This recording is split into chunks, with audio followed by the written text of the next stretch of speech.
until we see Outlander Season 6 in next year, these are some of the great interviews of Sam Heughan and Caitriona Balfe talking about Jamie and Claire relationship, sex scenes, and their chemistry. Enjoy the stuff.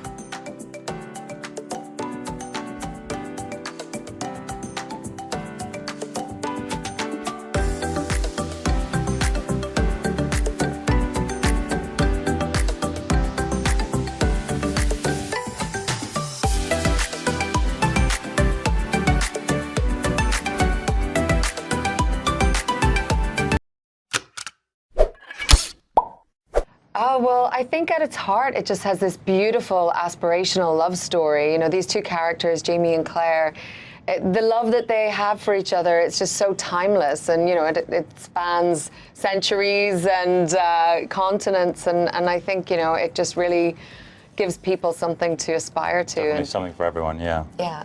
Caitriona, let's talk about the love and the love scenes. And Sam, fill in the blanks here because the two of you have such incredible chemistry. What is it like shooting those scenes? And are you guys like talking craft services? What are we having for lunch? Yeah. Yeah, pretty much. Pretty much, yeah. You know, I think those scenes are, it's always awkward in many ways. I mean, you're in a room with about 20 people and it gets quite technical.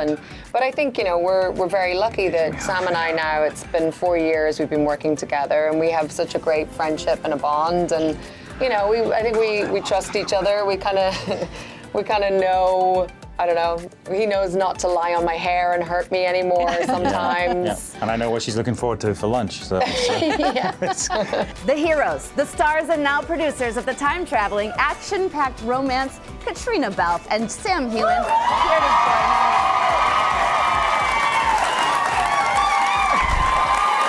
I believe you call this hyped. They're hyped. They're ready for you. This is very cool. Good morning, everyone. Caffeine. Hi.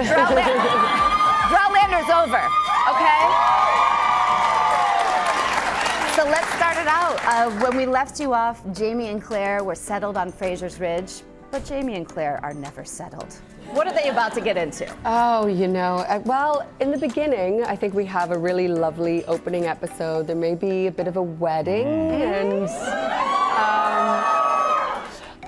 you know, I think things they're very cozy and comfortable and all is well. And then in true Outlander form, it doesn't last for very long at all. No. But I think the opening episode, people are really going to enjoy it. You know, get to spend some time with the extended family. It looks like we've actually moved here. Right? To be Doesn't honest. it feel that way?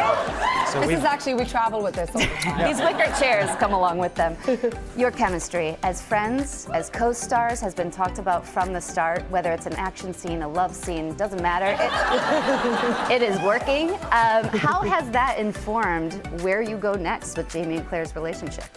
Well, I think the amazing thing is, you know, Sam and I, from the very beginning, we were like, we had no idea what this is going to be, but we have to have each other's backs. And I think it's become this great organic friendship. And where do we go next? I don't know, where do we go next? Does it get better with time?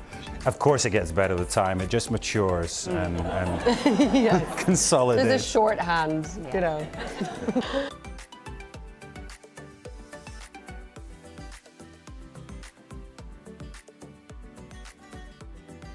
Oh, well, I don't think the costumes pose a problem for steamy sex scenes because usually they come off. Usually, but they're kind of difficult to take off. There's a lot of buttons and lace. It does prolong the whole experience. I think.